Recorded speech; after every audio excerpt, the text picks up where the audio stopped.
Hi friends, Ganesha വിസർജന ദിവസമാണ് നിമഞ്ജനം. അപ്പോൾ ഇന്ന് 6th September 2025 ഞങ്ങൾ നിമഞ്ജനത്തിന് വേണ്ടിയിട്ട് കടൽ തേടി പോയിക്കൊണ്ടിരിക്കുകയാണ്.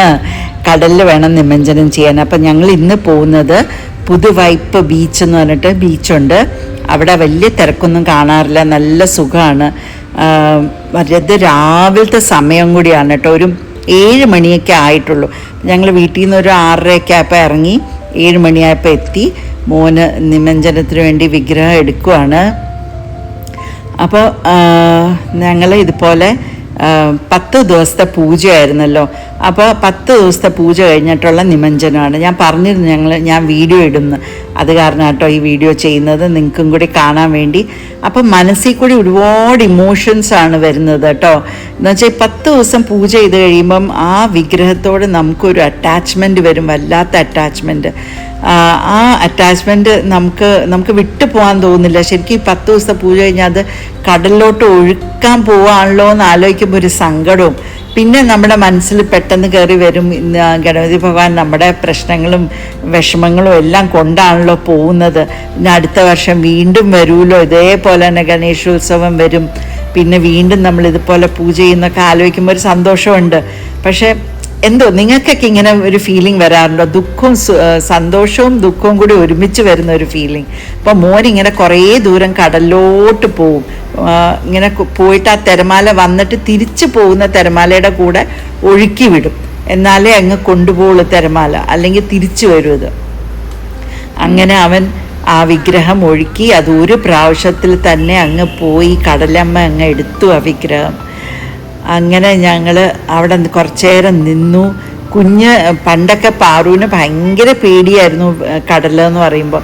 പക്ഷേ ഈ പ്രാവശ്യം എന്തോ അവൾക്ക് ഭയങ്കര ഇഷ്ടമായി കടലിൽ കളിക്കാനും തിരമാല കാലിലടിക്കുമ്പോഴൊക്കെ അവളുടെ സന്തോഷം കാണണമായിരുന്നു. ഭയങ്കര സന്തോഷമായിരുന്നു കേട്ടോ അവൾക്ക്.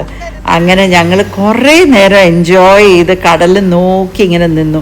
ആക്ച്വലി എൻ്റെ ക്യാമറ എനിക്ക് മാറ്റാൻ പോലും തോന്നിയില്ല. ഓരോ തിരമാലകൾ വരുന്നതും ഓരോ തിരമാലകൾ തിരിച്ചു പോകുന്നതും അത് നമ്മുടെ ജീവിതത്തിലെ ഓരോ ഘട്ടങ്ങൾ പോലെ ഓരോ തിരമാലകൾ ഇങ്ങനെ വന്ന് അത് നമുക്ക് വലിയ തിരമാലയായിട്ട് വലിയ പ്രശ്നങ്ങളായിട്ട് തോന്നും. പക്ഷേ അത് നിഷ്പ്രയാസം അങ്ങ് പോവുകയും ചെയ്യും. പിന്നെയും അടുത്ത പ്രശ്നം വരും, പിന്നെയും നമ്മൾ തരണം ചെയ്യും അതിനെ, അത് പിന്നെയും പോവും.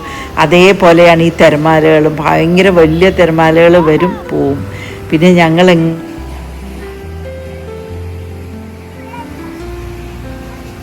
അങ്ങനെ ഞങ്ങൾ കുറേ നേരം സ്പെൻഡ് ചെയ്തു കേട്ടോ.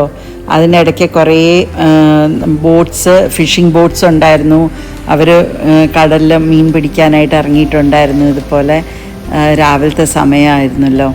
പിന്നെ ഞങ്ങളിങ്ങനെ കുറേ നേരം ആ മണ്ണിൽ നിന്ന് കുറേ നേരം കളിച്ചു. പാറുവിന് വരണ ഇഷ്ടമേ ഉണ്ടായിരുന്നില്ല കേട്ടോ. അവൾക്ക് ഇങ്ങനെ അതിൽ തിരമാലകളുടെ കൂടെ കളിക്കണം, അവൾക്ക് അങ്ങ് ഇറങ്ങി പോകണം. പക്ഷെ ഞങ്ങൾക്ക് പേടിയായിരുന്നു ഇതേപോലെ. പക്ഷെ എന്ത് രസമല്ലേ ആ വേവ്സ് വന്ന് നമ്മുടെ കാലിലടിക്കുമ്പോൾ, എന്തൊരു സുഖമാണ് കിട്ടുന്നത്.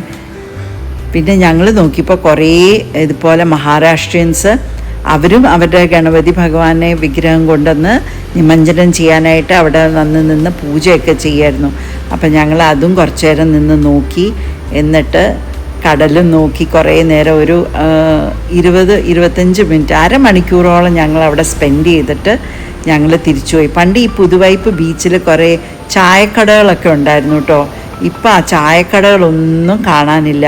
ബീച്ച് ഭയങ്കരമായിട്ട് ഡേർട്ടിയായി കിടക്കുമായിരുന്നു. എന്നാൽ കുറേ വേസ്റ്റും ബോട്ടിൽസും അങ്ങനെയൊക്കെ ആയിരുന്നു. ഇതൊക്കെ ഒന്ന് ക്ലീൻ ചെയ്ത് വെച്ചാൽ എന്ത് രസമായിരിക്കും അല്ലേ. നമ്മുടെയും ബീച്ചസൊക്കെ എന്ത് ക്ലീൻ. ഇത് നല്ലൊരു ബീച്ചല്ലേ, അത് ഡേർട്ടിയാക്കി ഇടാണ്ട് നമ്മൾ സൂക്ഷിക്കണം.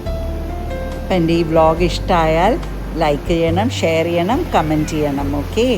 പിന്നെ സബ്സ്ക്രൈബ് ചെയ്യാതെ കാണുന്ന ആരെങ്കിലും ഉണ്ടെങ്കിൽ ഒന്ന് സബ്സ്ക്രൈബും കൂടി ചെയ്തേക്കണേ. ഓക്കെ, അടുത്ത വീഡിയോയിൽ കാണാം. ബൈ.